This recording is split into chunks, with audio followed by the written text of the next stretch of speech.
အားလုံးပဲမင်္ဂလာပါကျွန်တော်ရဲ့ Henry to Knowledge YouTube channel လေးကနေကြိုဆိုလိုက်ပါတယ်ကျွန်တော်ဒီနေ့ပြောမယ့်အကြောင်းအရာလေးကတော့မိဘပြောတာကိုပြန်မပြောနဲ့လူကြီးပြောတာကိုပြန်ပြောတာရိုင်းနေ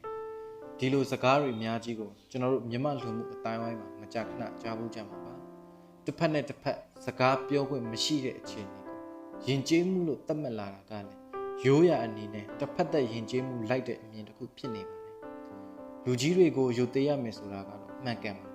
ဒါပေမဲ့အကြောင်းအရာတစ်ခုအပေါ်မှာအခြေခံပြီးသဘောထားဖလှယ်ခြင်းပြန်လည်ရှင်းပြခြင်းကိုရိုင်းတယ်လို့သတ်မှတ်တာကမသင့်တော်ဘူးမိဘနဲ့သားသမီးအလုပ်ရှင်နဲ့ဝန်ထမ်းဒီလိုဆက်ဆံရေးတွေမှာပြဿနာတွေဆိုရှိတတ်ပါတယ်ဒါကြောင့်ပြန်ပြောခြင်းဟာစန့်ကျင်မှုမဟုတ်ဘူးနားလည်မှုဖန်တီးတဲ့လမ်းတစ်ခုပဲဖြစ်ပါတယ်မေးချင်တာတစ်ချက်ရှိတယ်ကလေးတွေဟာမှန်မှန်မှန်မှန်ငြိမ်ခံနေရတာဟာတရားမျှတတာအဖြေကနိုးပါကလေးတယောက်ကိုနားမထောင်မဲ့တစ်ဖက်သက်မြင်းမှန်နေဆိုပြီးအနိုင်ကျင့်တယ်အမွေအနှစ်အနေနဲ့သားသမီးတွေအတွက်အသင့်တော်သူတို့ဘက်ကညှို့မှန်းချက်ရှိပေမဲ့ပြောခွင့်မရှိတော့ဘူးသူတို့ရဲ့အတွင်းစိတ်ကဖြောက်နေတတ်ကြတယ်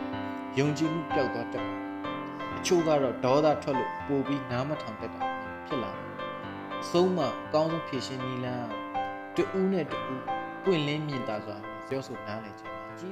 ကြီးသူတွေအနေနဲ့သဘောထားကြည်ကြဲပြန့်ပြန့်ထားပေးပြီးကလေးတွေကိုသူတို့ရဲ့အမြင်သူတို့ခံစားချက်ပြန်လည်ရှင်းပြနိုင်လွတ်လပ်ခွင့်ပေးဒီလိုဖြစ်မှသာနားလည်မှုတန်ဖိုးရှိတဲ့မိသားစုလူမှုအတိုင်းအဝန်တစ်ခုကိုတည်ဆောက်နိုင်မယ်လို့ယုံကြည်ပါတယ်